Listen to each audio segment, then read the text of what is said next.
but it's founded essentially on a racist argument that Arabs somehow should not be allowed to live in a particular country. And the whole legal foundation that set up the State of Israel was based, as the Jews themselves recognized, that people other than Arabs or other than Jews could live in that country. To suggest that no Christian should live within the city of Jerusalem is tantamount to starting the Crusades all over again. It seems to me that to take the desire of an Israel to live in peace and to say that peace must be founded on the expulsion of Arabs and the expulsion of Christians from the city of Jerusalem is to guarantee, he said it here in a law that he has introduced in the Knesset, that no Christian shall live in the city of Jerusalem. He applies the same test that the Jew, the religious Jew, ought to be essentially the sole governor of this nation of Israel. If that is the position that Rabbi Kahane takes, I suspect that Israel will within a decade have lost the support of the United States people for a state which they believe to be a democracy founded on equality and founded on social justice, which has been the tradition of the Jewish community in this country. For him to say, as Jerry Falwell has said, that to be a good conservative, you have to be a Christian conservative, both are wrong. This country and the Jewish freedom and the Jewish success in this country have been based on a division between religion and acceptance for social justice.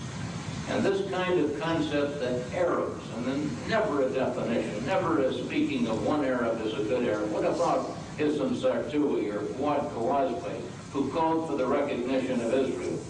He would have Israel exist by being a garrison state. And if that exists for another 10 years, I fear that Arab leaders will obtain the atomic capacity just as Israel, in its concern, has obtained an atomic capacity.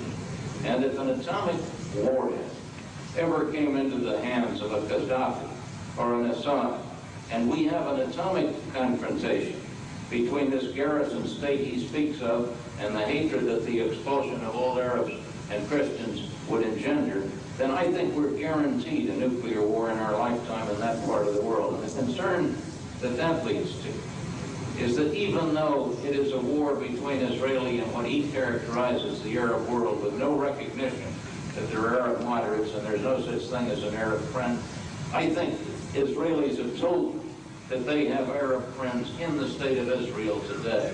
When he goes to Tel Aviv or this new Arab village and says, you must go, and we're going to intimidate you into going if you don't, he merely maintains and continues this hostility, which in my judgment, in much of the Arab world, is ready to be ended. There's no military force, no conventional military force that threatens Israel today or can threaten Israel for the next 10 years. There is only the nuclear threat to the destruction of Israel.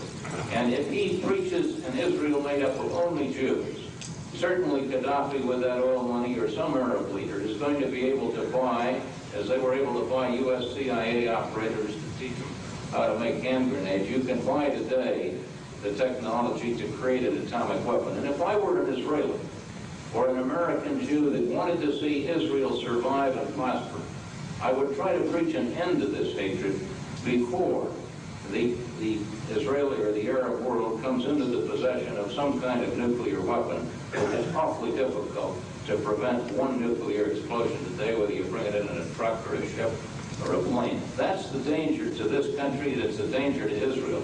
It seems to me that the Jewish community in this country ought to speak out, and speak out strongly for everything Rabbi Kahane has suggested today. It is a complete antithesis to the American concept of a separation of church and state.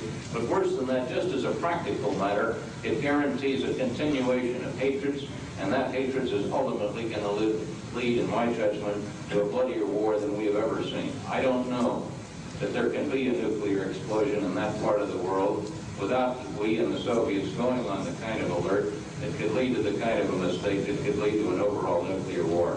I respect respected a man who believes what he says is based on the Bible and the Old Testament and this historic right of 2,000 years to the state of Israel, but I just think he's dead wrong in urging a combination of state power coupled with religious conviction.